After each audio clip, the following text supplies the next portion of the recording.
How to fix the Facebook page not found in search problem.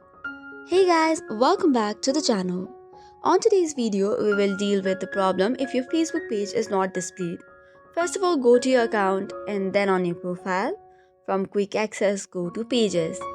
Select on the page that you manage which shows the problem of Facebook page not found in search bar. Tap on it and then switch in. In order to switch, tap on the switch button which is popped up on the screen. Once you switch into your Facebook page, you will see interface like this. Now go to its profile which is on the top right. After that, go to the gear icon to go to settings. This page may vary on device to device. Now from here, you need to make sure that you have published your Facebook page. Usually, this information is included on the privacy settings, or it could be on the settings of preferences and how people can find you. In order to publish your Facebook page, you have to make sure that all of such options are toggled on.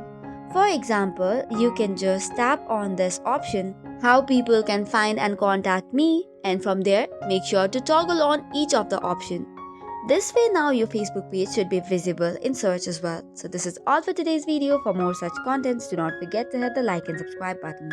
Thank you.